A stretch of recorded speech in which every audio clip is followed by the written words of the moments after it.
Deutéronomie toko fahadimy folo andiny voalohany ka hatramin'ny fahavalo amby folo ny voalohany, ny faharoa dia ny lioka toko fahenina amby folo andiny ny fahaefatra amby folo ka hatramin'ny faharaika amby telopolo, ary ny farany dia ny Korinthiana voalohany toko faharoa amby folo andiny faefatra ka hatramin'ny fahaenina amby roapolo. Horaitsika ary ny Deutéronomie toko fahadimy amby folo andiny voalohany ka hatramin'ny fahavalo amby folo. Ny amin'ny taom-panafahana. Rehefa hitantsika dia voakitsika amin'ny anaran'i Jesosy. Ary isam-pitaona dia manaova fanafahana ianao. Ary izao no fomba ny fanafahana. Ny tompotrosa rehetra izay nampanana vola tamin'ny namany dia moa izany. Tsy hanery ny namany izay rahalahy ny andoha izy satria efa voantso ny fanafahan'i Jehova. Ny olona hafa firenena ihany no azo noterena handoha, fa izay ianao amin'ny rahalahinao kosa dia afoinao. Kanefa tsy dia hisy olo malahelo eo aminao, fa ahita ianao tokoa Jehova eo amin'ny tany izay omeny Jehova Andriamanitra olovanao. Raha mihaino tsara ny feon'i Jehova Andriamanitra ianao ka mitandrina hanaraka izao lalàna rehetra izao zay andidiko anao anio, fa Jehova Andriamanitra hita ianao araka izay efa nolazainy taminao. Ary hampisambotra ny firenena maro ianao, fa ianao kosa tsy hisambotra. Ary hanapaka ny firenena maro ianao, fa izy kosa tsy mba hanapaka anao. Raha misy malahelo ny rahalahinao eo an-tanànanao anankiray amin'ny taninao izay omeny Jehova Andriamanitra ho anao, dia aza manamafy ny fonao na manakombona ny tananao amin'ny rahalahinao malahelo, fa sokafo tsara aminy ny tananao ka ampisambory izay ilainy araka izay mahory azy. Mitandrema fandrao isy hevi-dratsy eo am-ponao manao hoe atombotra ny taona fahafito dia ny taom-panafahana, ary raha tsy fijery ny rahalahinao malahelo ianao ka tsy hanome azy akory ianao, ary hitaraina amin'ny Jehova hiampanganao izy, ka dia ho fahotanao izany. Omety koa izy ary eo ka tsy alahelo ny fonao raha manome azy, satria izany zavatra izany no hitahian'i Jehova Andriamanitra ho anao ao amin'ny asanao rehetra sy amin'izay rehetra ataon'ny tananao. Fa ny tany tsy laozan'olo malahelo, koa izany no andidiko anao hoe sokafo tsara amin'ny rahalahinao ny tananao dia amin'ny malahelo sy ny mahantra eo amin'ny taninao. Raha amidy eo aminao ny namanao, na lehilahy Hebreo na vehivavy Hebreo, ka efa nanompo anao enina taona, dia hovotsoranao afaka izy amin'ny taona fahafito. Ary raha hovotsoranao afaka izy dia tsy avelanao handeha fotsiny, fa isy ampitondrainao azy avy amin'ny ondry amanosinao, ary avy amin'ny famoloanao sy avy amin'ny famiazanao, araka izay efa nitahian'i Jehova Andriamanitra ho anao no hanomezanao azy. Ary tsaroa fa antevy tany amin'ny tany Ezipta ianao, nefa Jehova Andriamanitra efa nanavitra anao, koa izany no andidiko anao izao zavatra izao anio. Kanefa raha hoy izy aminao, tsy ala aminao aho satria tsy fony ianao sy ny ankonanao, ka finaritra aminao izy, dia alainao ny haolo ka ho tevenao amin'ny varavarana ny sofiny, dia ho mpanomponao mandrakizay izy, ary toy izany koa no ataonao amin'ny ankizy vavinao. Aza ataonao sarotra ny hamotsitra azy ho afaka, fa indrotoraka ny karaman'ny mpikarama no azonao tamin'ny nanom-pony anao enina taona, dia hitahinao Jehova Andriamanitra amin'izay rehetra ataonao. Ny vaky teny faharoa toy izasika dia ao amin'ny filazantsara ny Jesosy Kristy araka ny lioka toko fahaenina amby folo dia ny andiny ny fahaefatra amby folo ka hatramin'ny faharaika amby telopolo. Ny nananaran'i Jesosy sy ny fariseo sy ny lazany ny amin'ilay mpanan-karena sy Lazarosy. Rehefa hitantsika dia voakitsika amin'ny anaran'ny Tompo ihany ny teny.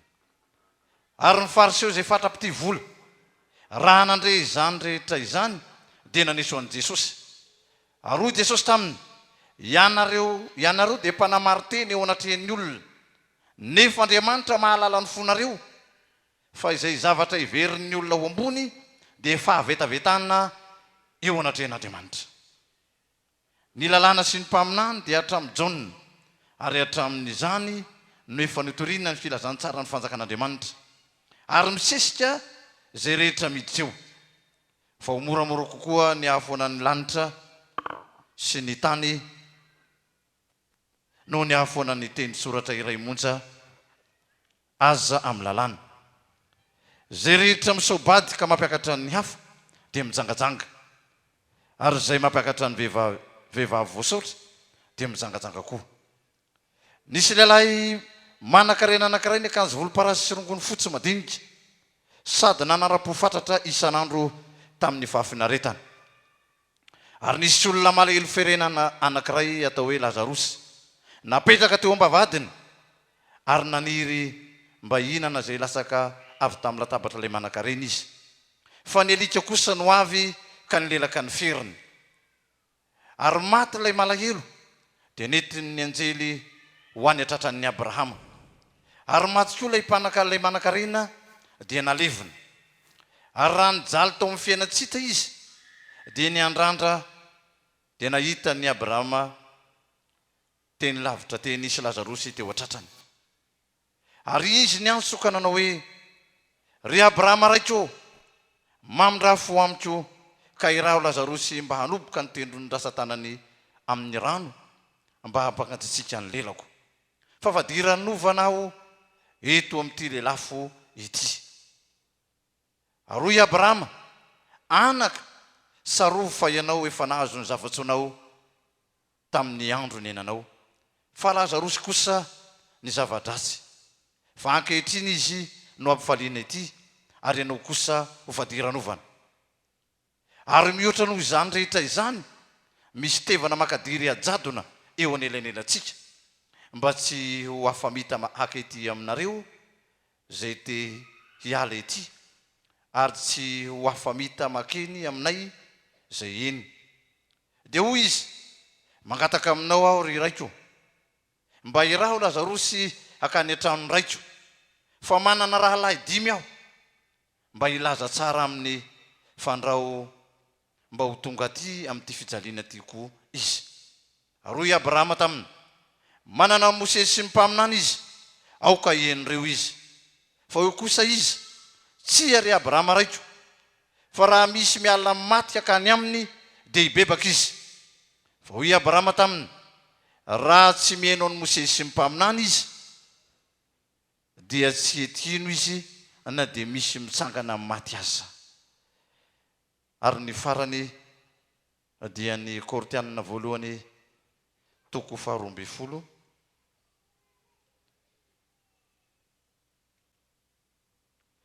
ny amin'ny fanomezam-pahasoavana. Korinthianina voalohany 12 dia ny andininy 4 ka hatramin'ny 9. Zarazarainao samy hafa ny fanomezam-pahasoavana, nefa ny fanahy dia iray ihany. Ary zarazarainao samy hafa ny fanompona, nefa ny tompo dia iray ihany. Ary zarazarainao samy hafa ny asa, nefa Andriamanitra dia iray ihany, zay miasa ny zavatra rehetra amin'ny olona rehetra. Ary izy rehetra dia efa samy nomena ny fampisehoana ny fanahy aso. Ny anankiray nomeny fanahy teny fahendrena, ary ny anankiray teny fahalalana araka izany fanahy izany ihany. Ary ny anankiray finoana amin'izany fanahy izany ihany, ary ny anankiray fanomezam-pahasoavana hita manasitrana amin'izany fanahy iray izany ihany. Ary ny anankiray manao fahagagana, ary ny anankiray maminany, ary ny anankiray mahafantatra fanahy samy hafa, ary ny anankiray miteny amin'ny fiteny tsy fantatra samy hafa tsy fantatra, ary ny anankiray mandika fiteny tsy fantatra. Ireo rehetra ireo dia samy fanahy iray ihany, zarazarainy ho azy rehetra araka ny sitrapony. Fa tahaka ny tena iray ihany, nefa maro ny momba ny tena, ary rehetra momba ny tena ireo na dia maro azy dia tena iray ihany. Dia tahaka izany koa Kristy, fa fanahy iray ihany no anaovambatesantsika rehetra ho tena iray, na jiosy na jentilisa, na andevo na tsy andevo, ary sika rehetra dia efa nampisotroana ny fanahy ray ihany. Ray masino manamasinana amin'ny fahamarinana ny teninao ny fahamarinana. Ivavaka tsika ary isotra an'Andriamanitra. Jehovah'Andriamanitra raha eo misotranao zay no ny fitahiana sy ny fanambinana lehibe sy magaga zay nomenao anay. Ka tonga eto amin'ny toerana eto amin'ity fiangonana ity zay nitondra ny fanatitra sy ny fahafolokarena. Ary ireo fanatitra fanohanana ny asanao rehetra, ny fandroenana, ny radio, ny rano, ny asa sosialy rehetra. Misaotra Tompo fa raha tsy nitahinao sy nambininao zay dia tsy nisy izay natolotra teto. Kanefa na izany aza dia mbola misaotranao ihany koa zay satria dia misy fananjatony maro ihany koa. An'olo tena fao natitra velona ho anao koa androany. Raisy koa zany mba ho akasitrahana amin'ny seza fiandriananao. Dia ho tahinao ny vahoaka zay tsy nanakatolotra rehetra. Koa dia anao Jehovah hiteny aminay amin'ny alalan'ny vakitenin'ny soratra masina izany indray fa mihaino izahay. Mianaranao Jesosy no angatana izany vavaka izany. Dia anao ilay maty ny levona nitsangana araka ny soratra masina. Anao ny dera sy ny haja amin'ny voninahitra mandrakizay. Halleluja. Amen. Mahazo toerana itsika isaorantsika an'Andriamanitra. Voalohany indrindra dia faly miarabantsika rehetra. Androany faefatra ny volana mars taona 1724. Androany no batisa voalohany atrentsika miarabantsika ity taona vaovao ity. Ya mafaly voalohany indrindra ny miaraba ireo vahoaka an'Andriamanitra izay nanaiky ny tenin'Andriamanitra. Raha nilaza Kristy manao hoe ndana ataovy mpianatra ny firenena rehetra dia izay mino dia ataovy batisa. Dia indro momba anareo mandrakariva mba hara-pahatonga ny fataperan'izao tontolo izao. Eo amin'ny 700 zao no misoratra anarana fa mbola hihoatra io rehefa avy eo. Halleluja. Efa fiangonana ray zany raha zany isa izany. Satria misy ny fiangonana sasany azy tsy mahazo 700 ny isa ao anatiny. Zany hoe misy fiangonana ray vaovaoko dia miaraba an'ireo rahalahy sy anabavy, ray aman-dreny, zoky zandry izay an'olo tena an'Andriamanitra nanaraka ny baikon'ny Kristy indray androany. Araka ny tenin'i Jesosy hoe indro momba anareo mandrakariva mba hara-pahatonga ny fataperan'ny izao tontolo izao. Dia arabaina manokana koa itsika fiangonana rehetra izay tonga maro be eto amin'ny Ambohidratrimo ity, Tohibe. Satria dia eo amin'ny 70 metatra eo ny halavan'ity fiangonana ity, 20 metatra ny sakany, nefa dia tsy omby atsika vahoaka an'Andriamanitra androany fa feno any amin'ny arabe miaraban'ny zareo ao ivelany eo tsika. Fa ato ambadika amin'ny fiangonana taloha ato izay nivavahana hatramin'izay dia feno maro be koa tsika ato ambadika ato. Dia hitako nareo io zao nareo ato amin'ny fiangonana kely ambadika eo maro be miaraba nareo. Fakahita eto amin'ny écran télévision eto tsika satria dia mahitatsika amin'ny télévision zareo ao ambadika eo manaraka mivantana ny ity toriteny ity. Efa feno hipoka koa ao tsy omby manoatra n'ireny le paroasy reny. Zany hoe ny fiangonantsika zany dia tanteraka le teny fanevantsika amin'ity taona ity manao hoe amaro dia maro ny taranakareo. Zao tsika vao manomboka anao batisa dia efa 100 mahery. Asa nahatratra 500 izy io rehefa vitany isa rehefa avy eo. Mahagaga zany. Mahagaga ary tsy takatry ny saina ny fitiavan'Andriamanitra. Mahagaga manaraka an'izany koa dia izao. Tsy azo ivavahana intsony ny toerana izay ivavahantsika rehefa manao batisa, le tsy andrano tapahana. Efa lasan'ny olona. Dia ny andro zao tena henontsika tena mafana be, tena mamay be mihitsy. Raha ivavaka akalamanjana zany tsika tary andrano tapahana tary dia tsy azo henana. Na hoe eto ambony teto amin'ny toerana eto ambony zay mba fivavahantsika rehefa batisa oatra zao satria maro tsika efa tsy omby teny zavatra magaga nataon'Andriamanitra fatan'Andriamanitra meloa zany fatany meloa fa efa tsy ho azo ampiasaina ntsony ny toerana ry ny andro amay be dia nataon'Andriamanitra nomeny fitahiana ny fiangonana dia vita ny tafo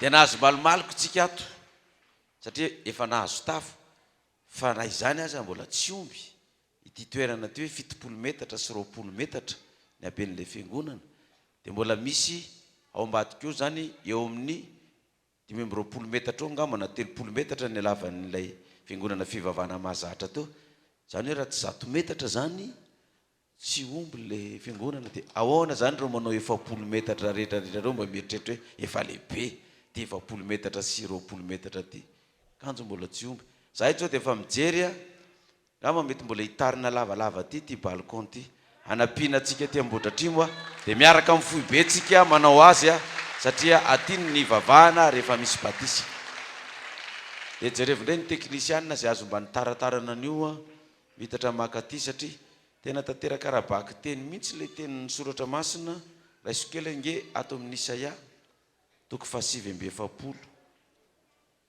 Isaia toko 7:7 ny andininy 7:20 ato-pazo manodidina ny masinao ka mijery ireo rehetra ireo dia mivoromakeo aminao halleloja raha velona koa aho i Jehova zany manao siny hoe ireo rehetra ireo izy dia mivoromakeo aminao raha velona koa aho i Jehova ireo rehetra ireo dia hiaingonao tokoa tahaka ny firavaka sy ravahanao tahaka ny fanao ny ampakarina dia zany no mahita an'ilay fotsimanga atsika mafinaritra be ohatran'izao hoe lasa firavaka mafinaritra be ny fijery azy ary tsy vitan'izany dia ny 9:20 ny taninao rava sy ny fonenanao lao ary ny taninao simba dia tsy omby amin'izany no ny abetsahan'ny mponina ary ho lasa lavitra ireo ny hinana anao ny zanakao zay efa lasa teo dia mbola ilaza eo tsofinao hoe tsy omby aloatra ty tany ty mikisakely mba hitoerako arabaky teny mihitsy zany ato amin'ny fiangonantsika tsy omby mihitsy ty toerana ty fa mikisana kely mba hitoerako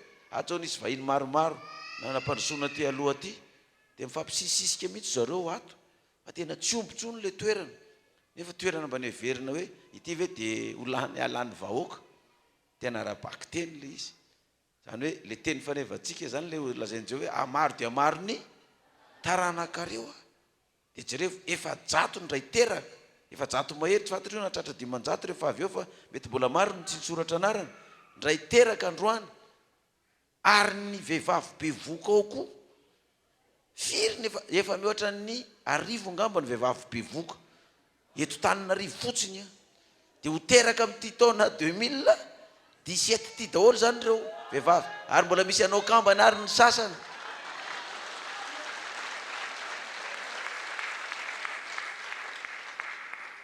efa be voka efa ho teraka amin'ity taona ty ary misy ny mbola anomana amboatra amin'ity taona ty ary efa andalam-panamboarana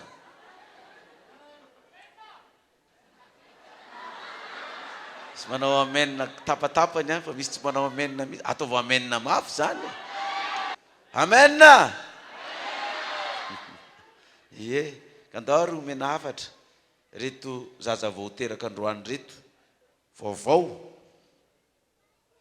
misy 700 mahery na ho 500 eo tsy fantatro zay isany eo rehefa vita ny batisa omena antsika eto ihany hoe firy ny hafarany nisa zany Koratianina voalohany le vaky tenitsika eo Koratianina voalohany toko 2:20 vakitsika manomboka ny 2:20 ka hatramin'ny 3:20 Koratianina voalohany toko 2:20 2:20 ka hatramin'ny 3:20 hoy ny vaky tenin'ny soratra masina manao hoe fa tahaka ny teny iray ihany anefa maro ny momba ny tena ary ireo rehetra momba ny tena ireo na dia maro aza dia tena iray ihany dia tahaka izany koa Kristy fa fanahy iray ihany no nanaovana batisa antsika rehetra ho tena iray na jiosy na jentilisy na andevo na tsy andevo na katolika na protestant na fiangonana zokony na fiangonana zandrana na mpivavaka sabotsy na mpivavaka lahady fanahy ray ihany no naovana batisa antsika rehetra ho tena iray androany, ary isika rehetra dia efa samy nampisotroina fanahy iray. Fanahy iray, fanahyn'iza moa zany nampisotroina antsika io? Fanahyn'ilay Jesosy maty ny levina ntsangana araka ninona? Soratra masina. Korintianina voalohany toko 10. Korintianina voalohany toko 10 manomboka ny 1 ka hatramin'ny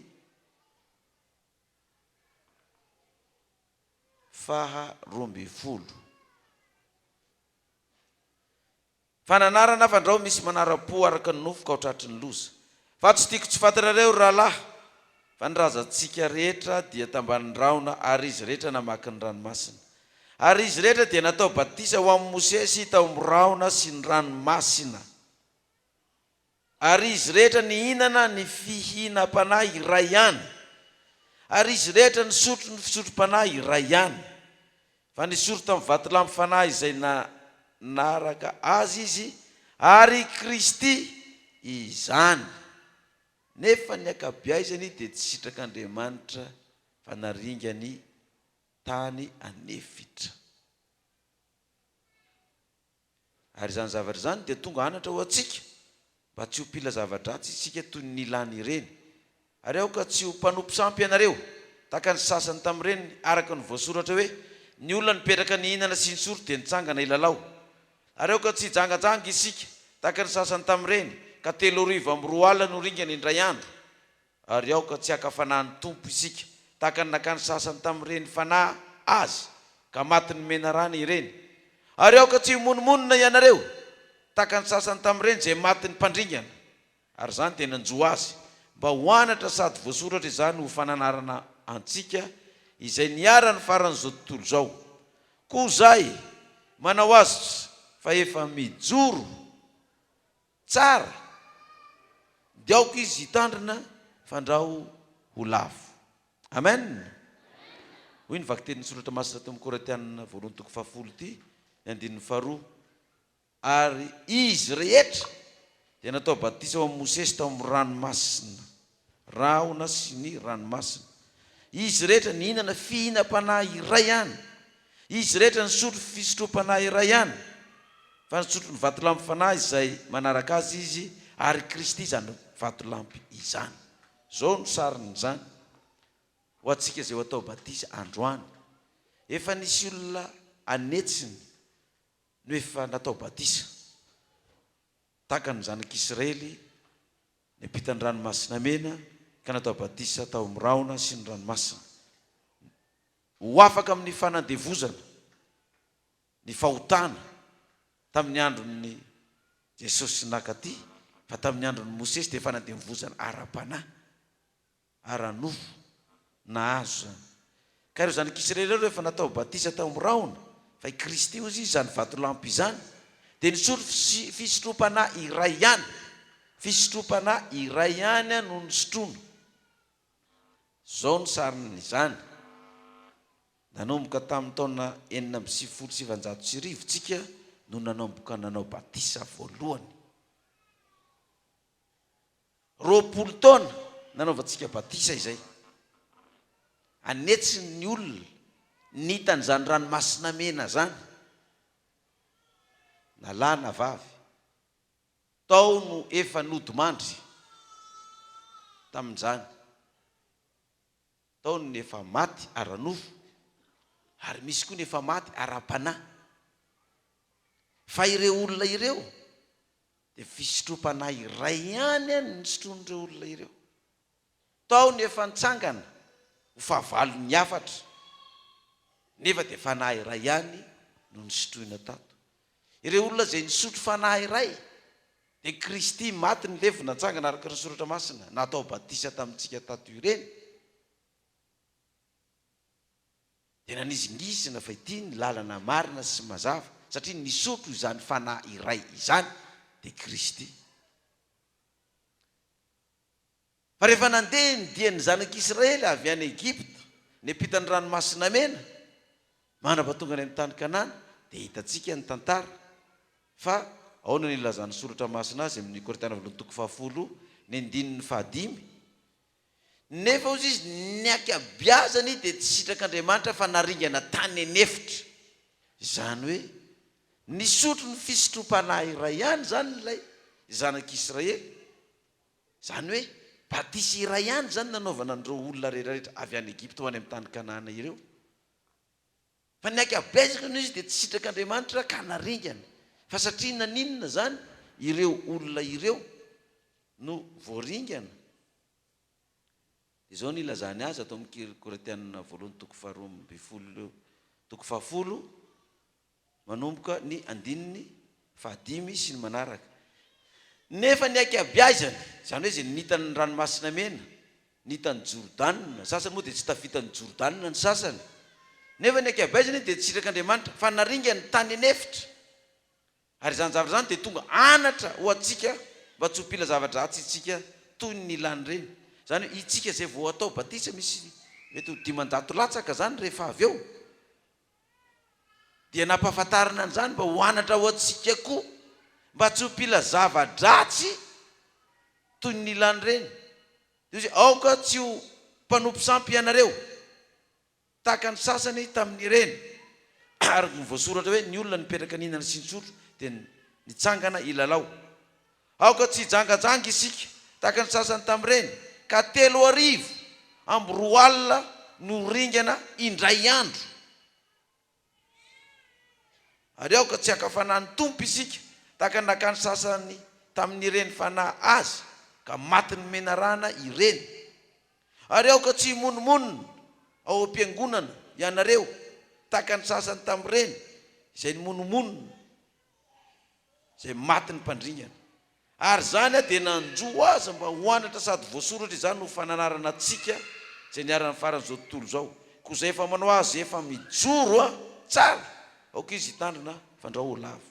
Dia nitandritsana eto zany, na dia niarany sotro fanahy iray ihany zany nivoaka an'Andriamanitra, natao batisa iray ihany nivoaka an'Andriamanitra, samy natao taon-drano tapahana atao daholo, ary mbola misy ho atao eto ao koa androany. Fisotrom-panahy iray ihany niarana nandeha fanahy iray ihany dia ny fanahin'ny Kristy maty ny lefina nitsangana araka ny soratra masina tsy miovy eo hatramin'izao. Ary mbola io no atsotsika sy tompontsika hatramin'izao. Fa mino afa tsisy antsika eto efa manompo Andriamanikafa na miantso Andriamanikafa indray hoe dia efa Andriamanitra ianina indray no atsonaina fa Andriamanitra zao indray. Fa izay nanao an'izany tamin'Israely dia efa ringana. Izay nijangajanga na ara-nofo na ara-panahy dia efa ringana. Inona moa ilay nijangajanga nolazainy tamin'ny andron'ny Mosesy zany? Tavela tany an-tendrombohitra tany Mosesy, nanao sary omby volamena ry zareo taty ambany taty niaraka tamin'ny Arona. Ahoana ozy izy Mosesy tamin'ny Arona? Ohatra ny ela loatra ianao koa dia samy nanala ny kavony tamin'ny sofiny sy tamin'ny tendany daholo dia nataony hoe tanaty afo dia io nitsangana io ny vokatra. Io sary amin'ny volamena io ny vokatra. 3 amindray alina ny ringana ndray andro. Nefa samy efa nitany ranomasina mena dia ny sariny zany tsotra.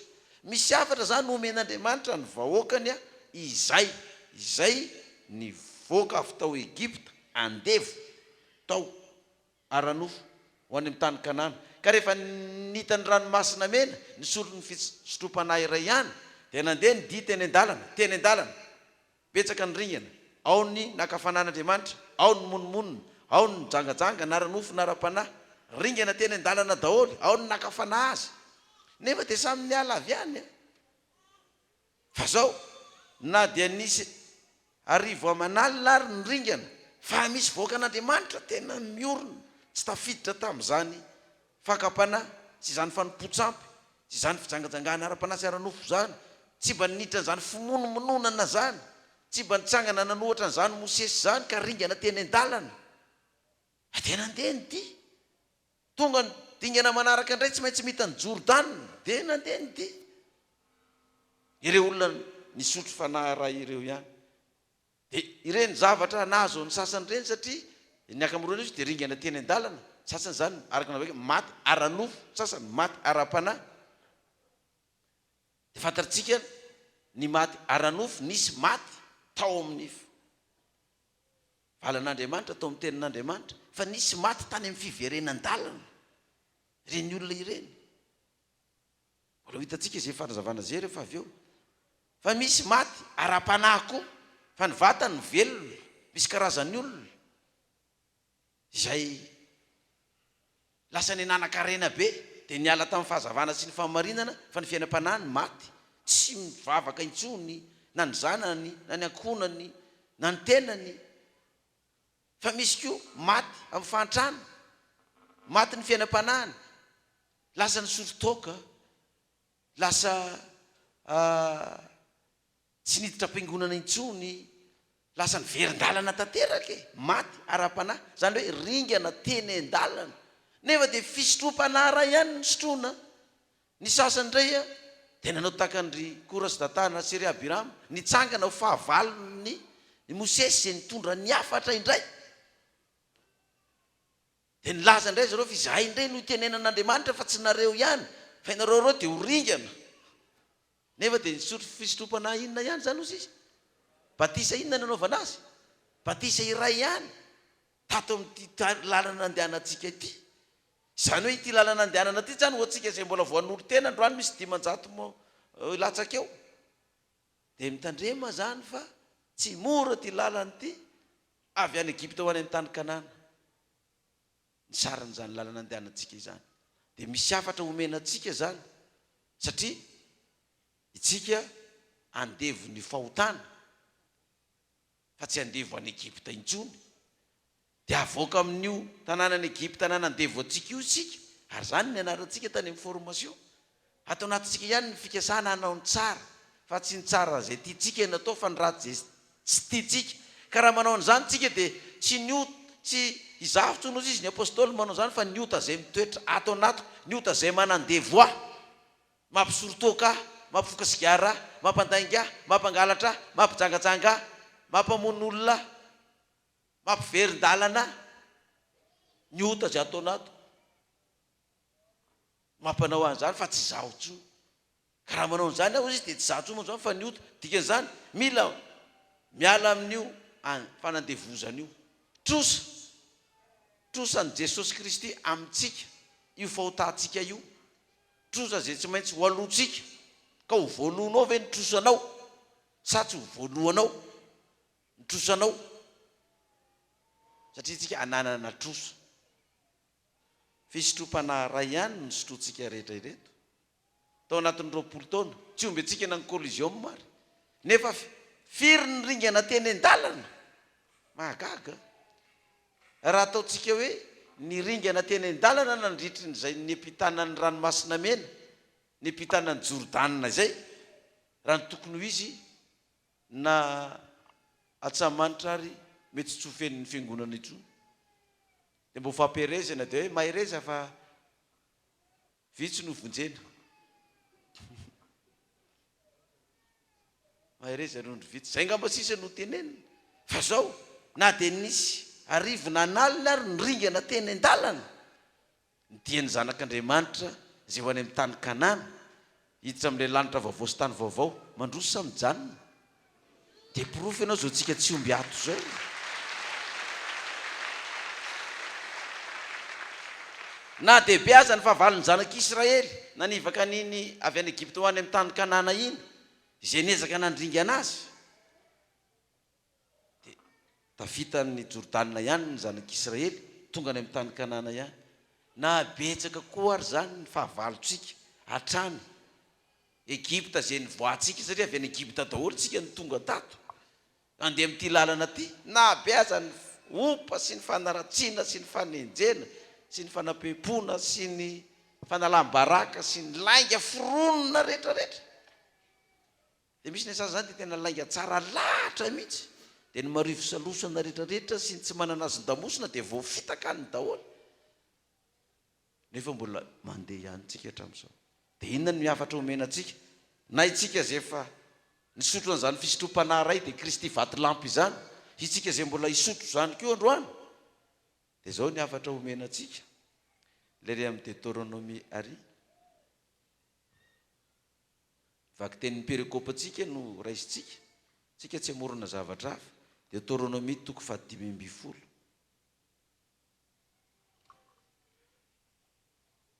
mora mahasarotra nyity lalantsika ty ny amin'ny tao-panafahana ary isa 7 taona dia manaova fanafahana ianao ny mahagaga amin'izy ity dia izao ity taona fahafito ity a dia nitendren'Andriamanitra ho an'ny zanak'Israely izay avy any Egipta nipita ny ranomasina mena natao batisa tamin'ny rahona sy ny ranomasina nisotro fisotrom-panahy io ihany dia vatolamo dia Kristy dia nambariny hoe isaky ny 7 taona ty taom-panafahana trosa ity tsika manatrosa amin'Andriamanitra sy Kristy amin'ny otantsika hananany trosa itsika hananany Andriamanitra sy Kristy trosa itsika fa tsy hoe itsika ny manana trosany aminy fizy ny manatrosa ty amintsika dia tamin'ny taona 2010 no nivoahany ty voalohany tato amin'ny fiangonantsika tao anaty perikopa fa zao tsika 2017 tena 7 taona niverina le izy verina indray le izy 7 taona taona mpanafahana trosa mafy be ty a satria izao nilazany azy ato andininy faharoa izao no fomba ny fanafahana ny tompo-trosa rehetra izay nampanana vola tamin'ny namany dia hamoy izany tsy haneriny namany izay rahalany andoha izy satria efa voantso ny fanafahany Jehova ny olona hafa firenena ihany no azonao terena handoha fa zay anao amin'ny rahalanao kosa dia afoinao zao ny sariny zany tsika mpiara-mivavaka rehetrarehetra zany zay nisotro ny fisotrom-panahy iray ihany natao batisa tamin'ny rahona sy ny ranomasina tsika rehetrarehetra zay nampitrosa olona zany vola angididi ny lohako ty taona fahafito ty dia afoiny inona afoiny trosa noho tsara aloha fa aza maika fa mitehaka eo fa mbola sao dia be tehaka ao nefa tsy havita akory ny mbola hitaky rapitso ny rahalanao zany hoe ny piray fanantenana aminao ara-panahy zany ray fiangonana aminao ireo olona rehetrarehetra reo zay nitrosa zany dia afahanao tsy mitaky an'ireo tsony ianao fa izao ny hafa firenena izay nananao trosa dia droanao ny mitaky azy nany amindrala hafa firenena reny zany takiko fa ny ato anatiny zany tsy takina dia manao filazana pabe maso eto zany hoe ny foibe maneran-tany fa ny foibe dia manana trosa amintsika fiangonana rahalahy sy anabavy ka ny foibe dia fantatro satria zany lohany dia milaza amin'ny fiangonana rehetra izay nanana ny foibe trosa rehetra zany dia ty taona fanafahana dia tsy mitaky an'izany trosa izany tsony ny foibe fa dia afaka ianareo dia tafiditra amin'izany enoy tsara tafiditra amin'izany ny mpiasa ny foibe izay sahirana dia nitrosa vola tamin'ny foibe ary alaina amin'ny karamany isam-bolana ka manomboka an'izao masinandro an'io zao zany dia tsy alana trosa tsony ny karamanareo ry zalahy ka dia aza mitrosa intsony fa mampitrosa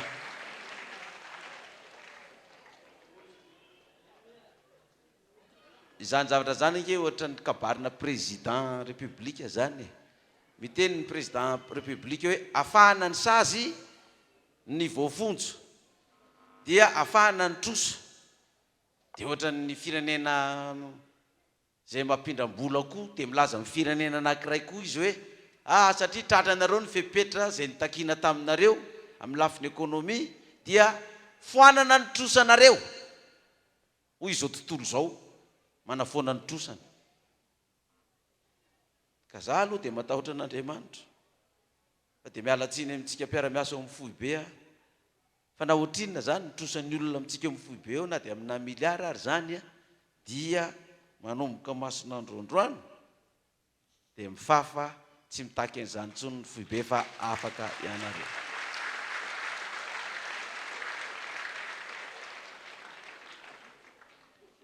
ny foibe zay ianareo tsy haiko ianareo nitany ranomasina mena io nitany Jordanina io fa ny olona hafa firenena dia takianao fa raha manao an'izany ianao dia aoana ozy izy Jehova andininy faefatra sy ny manaraka kanefa dia tsy dia isy olona malahelo eo aminao fa hita ianao tokoa Jehova eo amin'ny tany jiomeny Jehova Andriamanitra olovanao raha miaino tsara ny feon'ny Jehova Andriamanitra ianao ka mitandrina anaraka izao lalàna rehetra izao izay andidiko anao amin'ny taona ho avy ve ozy izy anio a fa tsy hoe amin'ny taona ho avy voavelako nitrosandry a na nitrosanareo a anio zany fa Jehova Andriamanitra hita ianao arak'izay nolazainy taminao ary ampisambotra ny firenena maro ianao fa ianao kosa tsy hisambotra ary hanapaka ny firenena maro ianao fa izy kosa tsy mba hanapaka anao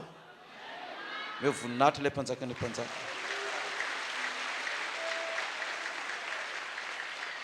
jerevo tsara zany a fa tena miatra amin'ny firenena mihitsy ny firenentsika malagasy ty dia firenena androrosy sady mpangataka no mpisambola tsy nisy mpitondra fanjakana zay tsy nisambola teto ny antony dia satria tsy nisotro ny fisorom-panahy iray ihany dia satria koa tsy mba mamanitrosan'ny olona ho aminy eo anatin'ny isaky ny 7 taona fa raha ho avy ny andro zay tsy fantatra zay sitrapon'Andriamanitra any ka tanteraka tokoa ny teniny hoe itsika eny amin'ny fanjakana isaky ny 7 taona zany ty firenena malagasy ty dia mamafatrosa foana zany dia tsy sambotra tsony ny firenena fa ampisambotra dia ianao koa ny lazany azy ato ankoatran'izay ozy izy ary ianao kosa hanapaka firenena maro fa izy kosa tsy hanapaka anao intsony zany hoe tsy ny firenena vahiny intsony zao no nanapaka ny firenentsika ty fa itsika no hanapaka ny zareo zay makaty indray raha tsy mino an'izany ianareo dia aza mitehaka mafy amen halleloia amoy izay inona ozy izy amoy izay inona trosa rehetra amoy izay trosa rehetra andininy fa fitsy manaraka raha misy malahelo ny rahalanao tanànanao anankiray amin'ny taninao izay omeny Jehova Andriamanitra ao anao dia aza manamafy ny fonao na manakombona ny tananao amin'ny rahalanao malahelo fa sokafo tsara aminy ny tananao ka ampisambory izay ilainy arak'izay mahory azy zany hoe raha misy amintsika mba manana nomen'Andriamanitra no tahina raha zaiko manana nomen'Andriamanitra ny tahina dia mba ame ozy izy ny rahalanao fa aza mirombelona aminy fa raha tsy nahazo moanao raha tsy inona nomenao fa za nahita eninareo ihany ny tantarako dia kely zay sy bebe rafara nyoanina androany tadiavin'androany tonga ny ariva atory dia ozy izy bebe rafara misento izy se vita ndray ny androany ahoana ndray ny apitso satria dia atory tsisy na ray mbilanja eo ampelantanana fa tonga ny rapitso dia nandehandeha any ny apitso dia nisy olona nanome vary tsaiko telo kapoka hitako maso tsara za io tsaiko zaza 1 taona sa 5 taona sa 7 taona hitako maso tsara le vary telo kapoka namena voalasa le olona nanome vary tsaiko afaka 10 minitra mbola tsy nandrahorakory le vary a ty nisy raha matobe anankiray tonga avy any sady miondrika izy no mibabitanina salama nareo ato hoe akory tsika ato rafara manao akory nareo mianaka zao salama nay ato ina vaovao tena nona ozy izy fa sao mba misy vary kely na ray kapoka ozy izy mba meo ozy izy za zany eo mahita tsara n'le izy dia sady mijery ny raha matobe no mijery ny bebe rafara hoe vary telo kapoka ny eo vao nameny olona teo attention fa ny atoary misy sa tsy misy ato an-trano atoary tsisy dia hay ve ozy izy bebe rafara tena raha tokoa ty fahaseranana to izy fa ndraso ozy izy fa mba nisy vary kely nameny olana eo fa mba misy ray kapoka azoko menanao dia lasa izy niodina dia akan'le vary ray kapoka dia raha bebe ny andro ambaravarana ao dia manaraka ao farany dia kely zany manaraka ao farany bebe rafara sady ratsy fijery be mihitsy dia sady tsongoko ny feny hoe azamena fa atao rehefa tsisy mbola nomena ny vary io ihany ianao de hoe ay mialahy ianao sisy finokofia ina ary nanongonao anao sisy azamena ho afatary fa tsisy mbola nome ihany ianao fa tsy ninony aho fa mbola naka vary ray kapoaka izy de nalain'le vary ray kapoaka no entiny tamin'le kapoaka de namen'le ramatoa be de nalain'le ramatoa be le akanjony dia nataony tao anaty akanjony tao le ray kapoaka sady nafatony ratsy fijery be mihitsy enao a mahatra be fatrano atao rehefa tsisy efa ny olona ary manome mbola mivarazara-vary any amin'olona any de atao fitaovy tsisy loka io de fa tsy hinana an'io raha vao tsisy loka io raha toandroko nakao tsisy fa tsika mba nahazo telo kapoaka de izy ary tsisy fa de alao mba ray kapoaka iny mba misy roa kapoaka ngeny tsika de anao ihany nitaditady san'andro eo ako atsy atao misy vary io raha mifanaraka aminahy ianao a nefa zany mbola kely de namena le ray kapoaka fa ny arivan'iny tsy haiko ariva amin'ny 5 sasany sa amin'ny 9 tonga le anadany avy any ambany vohitra mitondra n'le anjara vary ny tany amin'le tanimbary vary ray gony ny loloavy ny entiny taminay tao de ozy izy mantsy anao io ary anaka raha tsy nanome an'iny zao tsika de mety tsy tonga tao ty de izy hoe ay bonne chance tsika zany ho ako satria mbola tsisy malala zay fitahin'Andriamanitra tamin'izany de teo a de tena tonga saina mihitsy ateo hoe tena ay ve izany tena fahendrena sy hoe fitiavana ny hoe mizara ho an'ny hafa na de kely ary aminao de omeo le olona fahin'Andriamanitra mampitombo betabeta amin'iny de lasa nitsiry taty anatiko tatio le hoe mizara io de zany raha vao misy zavatra hitako na misy zavatra haiko na misy zavatra azoko a ny mahamaika ana amin'iny de nizara de zany angeny na tonga antsika niafatra fa raha ny finiko taty zao ty afatra ny boky ny apokalypsy ty ngany izy tsika nisy teto na ndray ary na itsika atao amin'ny fiangonana tombadika ato ary tsy teto mbola mitele mijery afa tsy mivantana intsony sa hoana ny ato mivadika ato ao tsara ao tsara tsika rehetrarehetra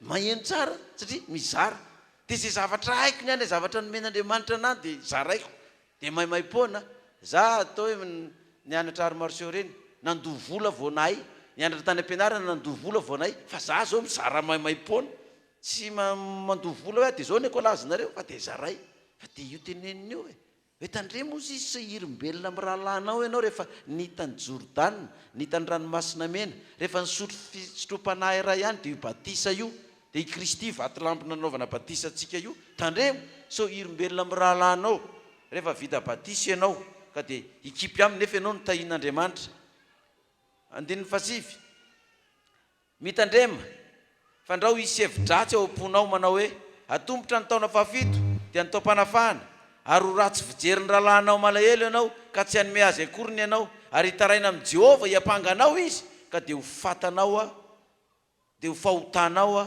izany de tandremo zany tsy ho anao calcul ndray sasany 2017 zao 2024 zany ny taona fahafito manaraka takio amin'ny 2023 daholo ny trosa rehetrarehetra so tratran'ny 24 eo ty zao mako tsisy nalala hoe ty le taona fahafito fa tapitapika ohatran'io le izy de tonga fanafahana trosa fa za lazaiko anareo tamin'ny 2010 iny ne tena nisy olona nyresaka mihitsy hoe zay ozy izy tena vomafy mihitsy tamin'ny fanafoanana troso iny fa nisy vola be nay tany amin'ny olona vola amina million mihitsy a hatrany amin'ny 10 million mahery tany tratran'iny de hoe ahoana de voatery tsy maintsy nafoy perta mihitsy zay fa nefany a noho ny tenin'Andriamanitra de naleo perta toy zay hitaky an'iny nefany a ho anarin'i Jehova eo tena fohy tany le troso nafoy de ty zao tonga tapitapaka tandremo ary sao de anisy fa anao fanisana taona ndray na hoe tonga amin'ity taona ty de tandremo raha vao mampitrosa an'ity nge de tsy takiny de ny mpanaroroatra koa ho avy ndo hitrosa fa nity tsy hisy takina andeha koa mba hitrosontsika fa amin'ity zany tsy takina fa matoa zany ianao nomen'Andriamanitra ny dikan'izay misy olona mahantra sy malahelo tena tsy misy mihitsy eo alefa nany aminao de ameo izy zany raha nahazo ianao fa rehefa tsy nahazo ianao andana mitrosa andana mangataka kenao ary tsisy iny anao aminao de mandehana am'izay mba hitanao fa nomena de aona ny tanan'Jehova nomena de anotan'io Jehova hoe raha nomenao Jehovah ny olona iny dia mitenena fitahiana fa sokafako ny baiboly fa hoany a fa raha tsy nomenao izy dia mitenena loza fa tsy hoany a dia anao aza mivavaka hoe raha vao mangataka aminao izy Jehovah dia ataovy loza foana no azony dia tsy mankaty amiko izy sao dia mifamadibadika eo ny resaka dia toy izany le izy 10 omeo tokoa izy ary ao ka tsy alahelo ny fonao raha manome azy satria izany zavatra izany no hitahiny Jehovah Andriamanitra ao anao amin'ny asanao rehetra sy amin'izay rehetra ataony tananao taova amenna mafy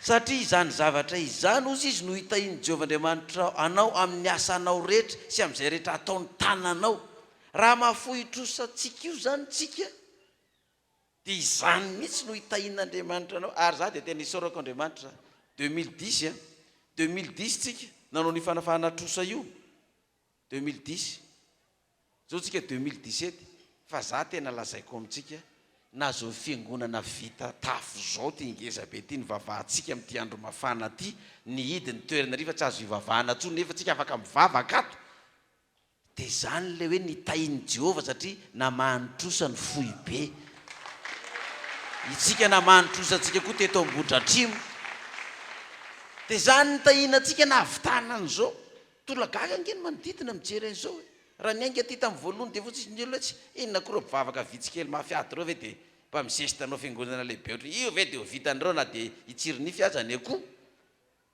jerevana miakatra ny rindrina ha ohatra ny ho ratsy ty fa miakatra ny rindrina ho afa-baraka eto raha vita io mahay vava io fa nitafo indray fa nangina daholo ny vava amin'izao sady zany ve mivoninahitra ilay mpanjaka ny mpanjaka fa nahoana no mahatonga ny Jehovah iteny izany 10 ozy izy omeko tokoa izy ary ao ka tsy azafady dia atao mitoko fa 5 10 moa tsika teo 10 omeo tokoa izy ary ao ka tsy alahelo ny fonao raha manome azy satria izany ny zavatra zany no hitahiny Jehovah Andriamanitra ao anao amin'ny asanao rehetra sy amin'izay rehetra ataony tananao 10 ary tsaroa fandevy tany amin'ny tany Egypta ianao nefa Jehovah Andriamanitra ao efa nanavitra anao koa izany no andediko anao izao zavatra izao anio izany no andediko anao amin'izao zavatra izao anio tsika zay maino zay toroteny zao rehetra zany iarana Madagasikara na izy anio andrenesanao zao afatra zao dia aza mitaky ny trosanao mipiray fanantenana sy mpiara-mivavaka tsony ianao ny any amin'ny hafa firenena azonao takiny fa izay ato anatiny dia tsy hitaky an'izany tsony ianao anio a dia inona ny zavatra ho resahany 10 tapany farany io 10 tapany farany dia hitahy anao Jehovah Andriamanitra ao amin'izay rehetra ataonao averiny foana dia hitahinao Jehovah Andriamanitra ao amin'ny asanao zay rehetra ataonao hitahinao Jehovah Andriamanitra amin'ny asanao zay rehetra ataonao raha tsy mino an'izany nareo aza mitehaka ma halleluia halleluia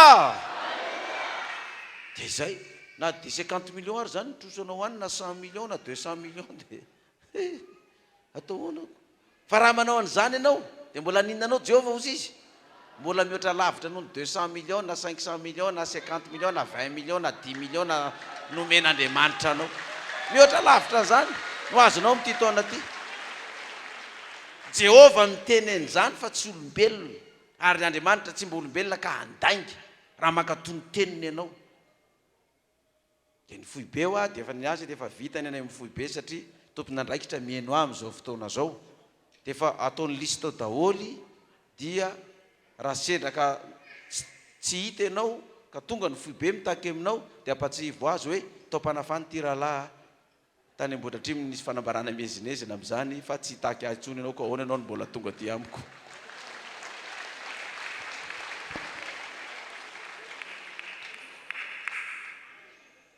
amaranantsika azy Matthieu 7:20 Matthieu 7:20 2:20 dia nanatina Peteraka nanao taminay tompoko impiry moa no hanotany rahilahiko amiko ka havelako izy hatramin'ny impito va hoy Jesosy taminy tsy lazaiko aminao hoe hatramin'ny impito koa amin'izany ny fanjakany lanitra dia tahaka ny mpanjaka anankiray zay te hidinika amin'ny mpanompony ny amin'ny volany. Ary raha vao nidinika izy dia nisy anankiray nentina teo aminy izay nitrosa talenta iray alina. Talenta iray alina vola be zany trosa zany a. Ary satria tsy nanan-kaloha izy dia nasain'ny tompony amidy izy sy ny vady aman-janany mba ny fananany rehetra andoavana ny trosa. Dia nenkohaka teo anatrehany ilay mpanompo ka nanao hoe, tompoko, omeo andro a fa aloko ny asa anao rehetra. Ary ny tompony zany mpanompo zany dia onena azy ka nandefa azy sady namoy ny trosa taminy. Nefa noho nivoaka izany mpanompo zany dia nahita ny mpanompo ny namany anankiray izay nitrosa denari 100 taminy. Jereo tsara zany nitindray zany denari 100 nitrosaina tamin'ilay olana vela trosa ty. Fa nitrosan'ilay olana vela trosa ty tamin'ny tompony dia talenta iray alina. Raha atao compte zany dia ohatrany hoe 100 millions zany nitrosan'ity rangahy ty tamin'ny patron. Tena velan'ny patron izy fa saika ho gadrainy izy mianakavy rehefa nifona. Fa nisy olona nitrosa vola taminy 100 000 francs. 100 000 francs trosan'ilay olona vola taminy. Dia ina nataon'ilay olona, nataony an'io ilay olona nitrosa vola 100 000 francs tamin'io 920. Nefa noho nivoaka izany mpanompo zany dia nahita ny mpanompo namany anankiray izay nitrosa denari 100 taminy. Dia nosamboriny izy ka nitraony sady nataony hoe, aloavy zay trosako aminao. Fa nenkohaka ilay mpanompo namany ka nifona taminy nanao hoe, omeo andro a fa alokony ianao. Io ihany zany nataon'ilay rangahy ty tamin'ilay patron koa. Nifona dia hoe omeo andro a sady nenkohaka, omeo andro a fa alokony ianao. Dia inona nataony? 930. Nefa tsy nety izy. Fa lasa nampanao azy tao an-tranomaizina mandra-pandohan'ny trosa. Dia mba hitrereto amin'izany. Ny ianao trosa fa 100 millions navelan'ilay patronao. Ty olona ty mba nitrosa taminao 100 000. Dia tsy navelanao vao maika izy nampidirinao amponja mihitsy mandra-pahavoalon'ny trosany tany. Nefa dia ianao nenkohaka tamin'ilay patronao tamin'ilay 100 millions. Ity koa nenkohaka taminao tamin'ilay 100 000. Ianao navela, ny ianao ny olona mba mekohaka aminao ty tsy avelanao. Fa vao maika nigadrainao ilay olona. Dia ina ny zavatra nisy. Andiny raika amin'ny telopolo. Ary noho nihitan'ireo mpanompo namany izay efa natao, dia nalahelo indrindra izy ka nandeha nanambara tsara tamin'ny tompony zany rehetra izany. Dia nampanalain'ny tompony raha lehilahy ka noteneny hoe, ry mpanompo ratsy fanahy, efa nafoiky ilay trosa 100 millions rehetra tany aminao satria nifona tamiko ianao. Moa tsy tokony mba hamindra fo tamin'ny mpanomponao io koa va ianao izay nitrosa 100 000 taminao, taky namindrako fo taminao. Dia tezitra ny tompony ka nanolotra azy ho any amin'ny mpampijaly mandra-pandohan'ny trosa rehetra. Ary tahaka izany koa no ataon'ny raiko izay any an-danitra aminareo. Raha tsy samy mamela ny raha lanareo mifonareo avy ianareo. Izany hoe, ty zany raha ny tena sara jerevana zany dia ty trosa tsika ty zany dia fahotana. Ka itsika ary na inona fahotana vitatsika efa hatrany amin'ny valerana 100 millions ny valeran'ny fahotana vitatsika, mikohoko tsika isa-sabata, mifona tsika isa-sabata, mitomany amin'ny ranomaso amin'Andriamanitra ilay tompontsika hoe mamela Andriamanitra.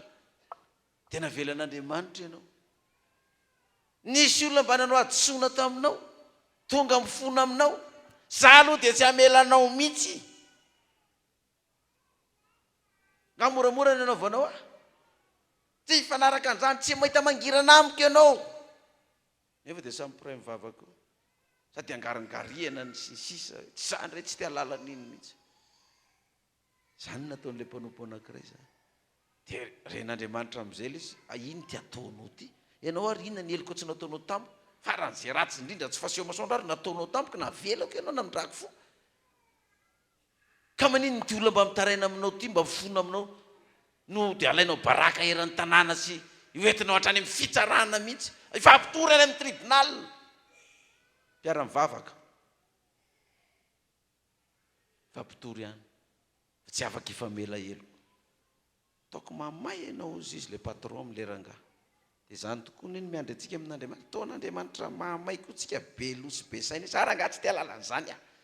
Alao mahazo azy mahazo anany fa io ndray tsy avela koa na inona ataonao. Kinona andehananao ty mpiangonana ifona amin'Andriamanitra nefa anao avelany isan'andro isaky ny makaty. Nefa mbola izany no anatin'ny lohanao. Afarana amintsika izay vao atao batisa zany afatra izany koa satria hiditra amin'izany lalana izany koa isika. Ary nivaky tenintsika nanaraka teo moa dia le lioka toko fahafiry le izy teo iny moa 8 lioka toko fa 8 aza miandry efa ho faty ianao vao mieritreritra anatanteraka an'izany fa tsy revo nazo an'ireto olona ireto lioka toko fa 8 dia ny 9 tsika mamaky nisy lehilahy manan-karena anankiray ny akanjo volom-paratsy sy rongony fotsy madinika sady nanara-po fatratra isan'andro tamin'ny fahafinaretany ary nisy olona malahelo firenena anankiray atao hoe Lazarosy malahelo firenena anankiray atao hoe Lazarosy napetraka teo anilan'ny vavahadiny ary naniny mba inana zay latsaka avy tamin'ny latabatra ilay manan-karena izy fa ny alika kosa no avy ka nilelaka ny fieriny ary maty ilay malahelo dia nentiny anjely manetratra ny Abrahama ary maty koa ilay manan-karena dia nalevony ary raha nijaly tao amin'ny fiainatsita izy ka ny andrandra dia nitany Abrahama teny lavitra eny sy Lazarosy tao an-tranony ary izy niantsoko nanao hoe ry Abrahama raiko mamindra fo amiko ka irao Lazarosy mba nomboka ny tendro ny ratsan-tanany amin'ny rano mba hampangatsiaka ny lelako fa fadiranova eto anatin'ity lelafo ity zay irao Lazarosy mba nomboka ny tendro ny ratsan-tanany amin'ny rano io le rano hoentina vavahana reny dia tondrona le rano amin'ny ratsan-tanana mba ity mba misy rano ivavahana dia iny tokoa le rano hoentina dia tondrona amin'inona ozy izy ratsan-tanana mba nomboka ny rano amin'ny ratsan-tanany mba hampangatsiaka ny lelako avadiranova fa eto anatin'ny lelafo tsakotsako ny lela zany io le problème sy fahoriana sy aretina isan-karazana sy ny devoly sy ny sisa fa hoy Abrahama anaka tsarovy fa efa nahazo zavatsoa tamin'ny andro ny ainanao nahazo zavatsoanao efa nahazo ny zavatsoanao tamin'ny andro ny ainanao ary Lazarosy kosa ny zavadratsy fa ankehitriny izy no ampifaliana aty ary ianao kosa no fadiranovana ary mihoatra no zany rehetra izany misy tevana namakadiry anjatony eo anelanelantsika mba tsy ho afa-mitahaka eny aminareo zay te hiala ity ary tsy ho afa-mitahaka ety aminay izay eny dia hoy izy mangataka aminao ary raiko mba irao Lazarosy akany amin'ny tranony raiko fa manana rahalahy 5 aho mba ilaza tsara aminy fa andao mba ho tonga aty amin'ity fijaliana ty koa izy fa hoy Abrahama taminy manana Mose sy mpaminany izy aoka izy hain'ireo fa hoy kosa izy tsy ery Abrahama raiko fa raha misy miala any amin'ny maty akany aminy dia hibebaka izy hoy Abrahama taminy raha tsy mihaino any Mose sy mpaminany izy dia tsy eto ino izy na dia misy mitsangana amin'ny maty azy zao ny hevitry nyzany ry havana amin'ity perikôpantsika ty fa dia tsy haiko mihitsy ny tolo-kevitry ny fanahy masina nanome ny olona nyity perikôpa ty ho atsika misy amintsika reto mieritreritra fa za tsy mirarahan'izany fa za tsy hamela ny trosan'le olona io fa za sahirana fa zay efa nanao contrat nampiara-mivavaka ary zay mahazo ana no mahazo ana tsy maninona re satria Jehova milazo hoe raha mahafohy ny trosa ianao dia ho takina omeny Jehova anao ny fitahiana ao ambininy amin'izay ataonao rehetra ianao nefa ianao tsy ianao an'izany dia zao ho faty any ianao sy ny arenanao fa io olona mahantra mitrosa aminao io koa ho faty koa satria tsy navelanao raha tsy azo ny trosana ho faty ianao ary io trosanao sy arenana io ne tsy hoentinao ny apasana na ny trosa na ny arena fa rehefa maty ianao dia mijanonao io ny fahaizanao sy ny fahendrenao tsy ho ampiasainao tsony any apasana samy maty ilay mpanan-karena maty ilay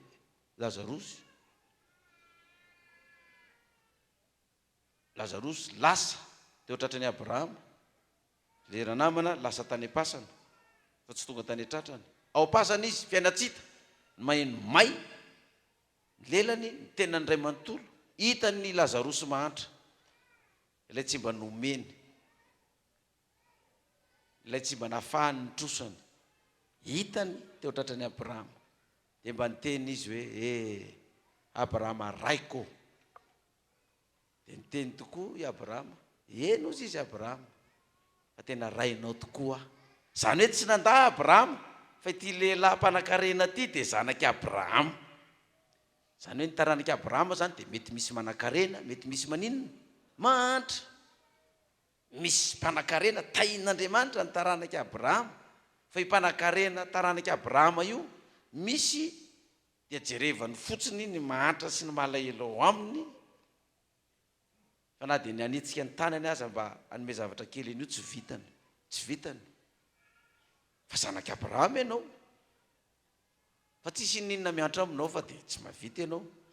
Ity mahantra sy malahelo ity koa zanaka Abrahama, samy zanany fa tsy mba nahazo fanampiana tamin'ireo zanaka Abrahama mba nahazo fitahiana, fa tsy isan'izay tsy nahazo. Fa izy tsy niala tamin'Andriamanitra, na dia tsy nahazo ary na mahantra sy fadiranovana ataony. Ny alika nilelaka ny feriny, fa izy tsy na hoe za tsy hivavaka amin'ny Andriamanitra Abrahama ntsony, fa ny alika milelaka ny feriko. Fa raha mba misy Andriamanitra ihany avy dia hono izy tsy mitaha.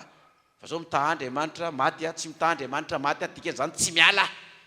Zay farako any ny hafarana. Eo amin'izay vao tonga ary amin'izay hoe le mpanan-karena ry apasana mahita ny Lazarosy. Eny arozy izy, raha mba mety mba sefy mba tsobiny ao anaty rano kely ny tanan'ny Lazarosy dia mba omeo afa mijaly ahy ety.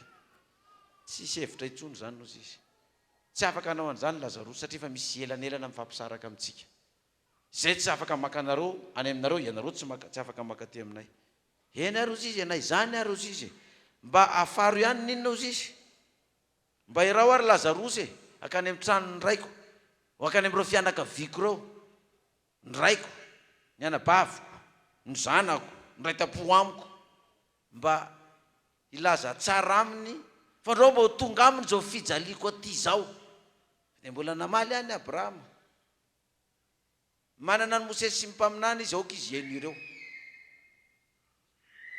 Soratra masina araka ny anarantsika tamin'ny formation ny batisa dia mazava be. Lalàn'ny Mosesy sy mpaminany ary ny salamo. Manana ny Mosesy izy, manana mpaminany izy, miteny azy. Fa aloha izy hiteny reo rahalanao sy reo anabavinao sy reo zanakao reo maheno izy amin'ny radio, maheno izy any amin'ny toritena any am-piangonana, maheno izy amin'ny televizion, maheno izy amin'ny internet. Aloha izy niteny. Fa koa izy tsy ry Abrahama raiko, fa raha mba misy miala any amin'ny maty akany aminy dia hibebaka izy. Satria ireo nge minorazana ka raha mba misy razana maty, misy olona mitsangana maty miteny aminy mba mibebany reo fa mafy mahazo ny Lazarosy mba hiovy izy. Mbola nivaliany Abrahama ihany. Hoy Abrahama taminy, raha tsy mihaino any Mosesy sy mpaminany izy dia tsy eto ino, na dia misy mitsangana maty aza. Zany hoe tsy ny maty no hiteny, fa mitsangana maty. Ka raha fa tsy ino zay lazain'ny mpaminany efa miteny eo izy, efa tsy iovatsony. Aza mandany andro ianao ry mpanan-karena, hoe mba iova io vatonao io, na io zanakao na io ray aman-dreninao io. Fa rehefa tsy mihaino eo izy, tsy miovatsony io, dia vita ny tantara. Dikan'izany dia zao, tsika dia ny mbola velona, ataovy zay tokony ataonao amin'ny tenin'Andriamanitra io. Raha renao ny tenin'Andriamanitra hoe hitasy ombanao tokoa raha anala ny trosan'ny olona ianao, dia tadidio fa nitrosanao nefa nalan'Andriamanitra melo zany. Ny fahotanao io trosa firy-taonina io, nafahany io.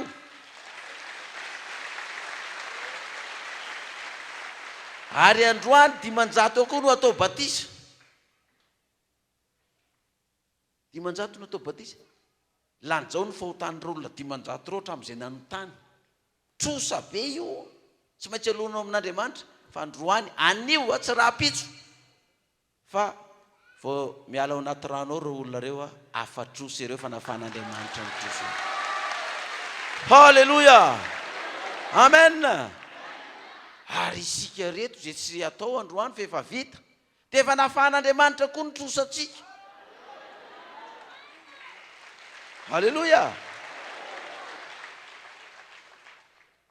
Efa nafan'Andriamanitra ny trosatsika, fa mbola mitrosa ihany tsika. Zany hoe mbola manota ihany ange-tsika, na dia efa nafan'Andriamanitra ary io trosa io. Mbola manota tsika tamin'iny herinandro iny, tamin'iny volana lasa iny, tamin'iny taona rerary.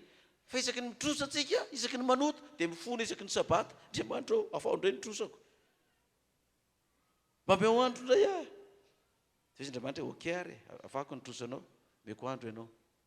Dia ahoana ny olona anananao trosa ny tsy afahanao, nefa izy mangataka aminao mba afao ny trosako. Mba meo andro ando avako n'le trosa, dia tsy anaiky mihitsy ianao. Ho faty ianao. Samy zanaky Abrahama, na le mpanan-karena, na le mantra, samy zanaky Abrahama.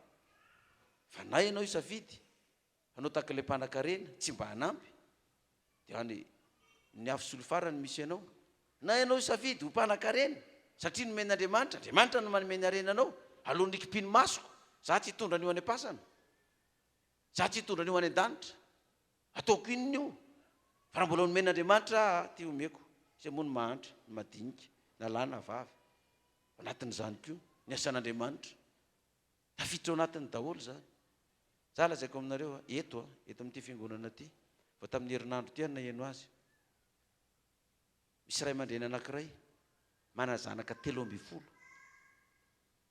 miasa manao an'ity fiangonana ty, laha ny andro eto manao an'ity fiangonana ty isa hoe dia ahoana ary nameloman'le raim-pianakaviana eo any zanany zany. Namaky an'ity teny ity dia zao ny zavatra tonga tato an-tsaiko. Za hiteny amin'ny fohy be, teny amin'ny fohy be apio raim-pianakaviana io amin'ny zanany 13 isam-bolana.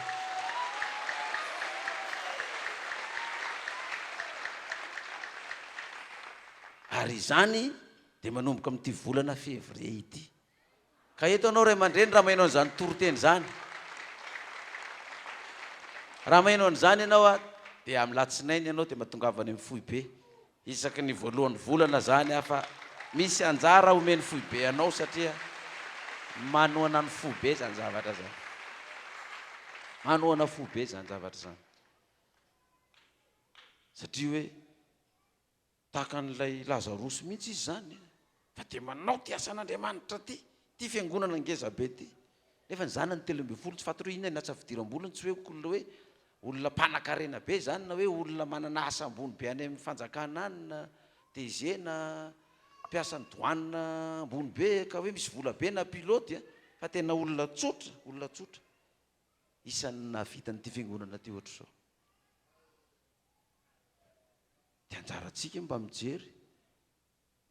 Za tena lazaiko aminareo misy tanora izay miara-manao sport zany dia mba meko ny fahaizana ty amiko maimaimpona dia hoe maninona ozy izy raha atao clip izy ty dia mba misy vola miditra dia zay tsy izay mihitsy hoana tonga avako eto hitady vola fa ny zavatra nomen'Andriamanitra ana io tehiriziko atao inona ty amiko ary io fa raha maty dia hoetiko any io nefa misy gasy, misy olombelona tokony ahita soa amin'io koa, ahazo fahasoavana amin'io, ahoana ny amikirako an'io ty anatiko ty fa tsy ho zaraiko koa.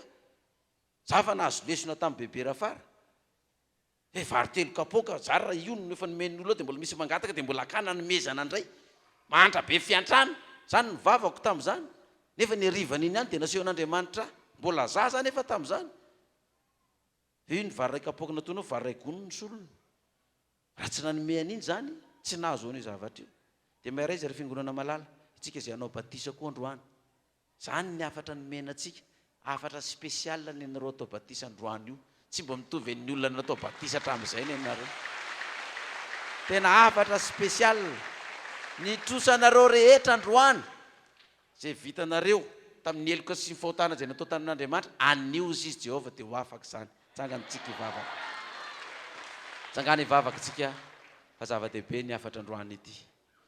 Mahagaga ny fiasan'Andriamanitra amin'ity perikopantsika ty tsy takatry ny saina izany no ilazan'ny olona hoe tsisy Andriamanitra ho ny ato ho mpandresy atrantsika ivavaka mianaran'i Jesosy. Andriamanitra ray eo ny talao taminao tokoa zay, ny kohaka teo anatrehanao tokoa zay, nangataka andro mba amelanao ny trosanay, mba angataka andro taminao koa mba ahafanay mandony trosanay aminao. Raha ny soratra masina teo ny vakiana araka nambaran'i Jesosy dia navelan'ilay tompony nitrosan'ilay mpanompo analiny ary namindrany fo. Misaotra Andriamanitra ray eo fa raha ny elokay sy ny fahotanay trosa be teo anatrehanao nataon'izao fiangonana izao manerana ny Madagasikara sy eran-tany. Fa rehefa tonga zay ny kohaka sy ny fona taminao isa-tsabata isan'andro dia navelanao tokoa ny trosanay amin'ireo eloka sy fahotanay rehetra ireo. Dia nanafatra anay koa ianao Tompo, nara-baky teny zany trosa zany nara-panahy zany hoe natrosa ara-bola natrosa ara-panahy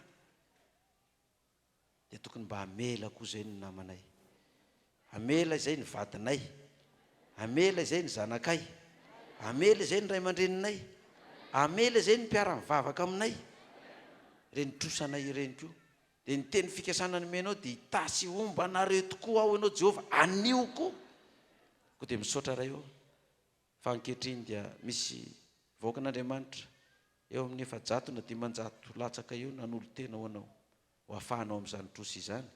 Dia mino atompo fa olom-baovao izy ireo ary dia zanaky Abrahama koa ka dia ho tonga eo tratran'ny Abrahama rehefa tonga ny fotoana araka ny voalazan'ny soratra masina. Anao ne Jehova ny dera sy ny haja ny voninahitra mandrakizay ny anaran'ny Jesosy nangatana izany. Amen.